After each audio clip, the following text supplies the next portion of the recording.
الله الرحمن الرحيم. استمعنا هذا اليوم إلى تصريح لوزير خارجية الإمارات عبد الله بن زايد، وهو تصريح نزق ينم عن ضعف في الثقافة السياسية، ضعف في الثقافة الجهادية والقتالية. أقول له يا عبد الله بن زايد، تصريحك جاء متأخرا.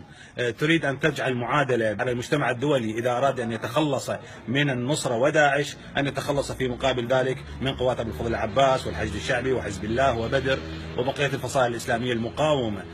أسيادك لم يستطيعوا أن يوقفونا، الأمريكان لم يستطيعوا أن يوقفونا، إسرائيل التي تضع يدك بأيديها لم يستطيعوا أن يوقفونا. هزمنا إسرائيل بحزب الله، هزمنا داعش بحشدنا الشعبي. يا عبد الله بن زايد، أقول لك إذا أردت أن تذكر الحشد الشعبي كان عليك أن تقف على قدميك إجلالا وإكبارا واحتراما. هذا العراق الذي أردتم إسقاطه وتمييعه وتقسيمه قد ولد من جديد. أقول لك يا عبد الله بن زايد، البرد لا يزلزل الجبل الأشم، والهجير لا يجفف البحر الخضم، والصل يقوى إذا ارتعش، والليث يضرى إذا خدش. هذا هو العراق إن كنت تجهله، هذا هو العراق سيقف على قدمه من جديد بالحشد الشعبي. الحشد الشعبي جاء نتيجة أمر المرجعية ولن يرجع إلا بأمر المرجعية. أسقطناكم في سوريا وأسقطناكم في العراق، هزمناكم، هزمنا فطائسكم، لنعد فطائسكم وجثثكم التي أرسلتموها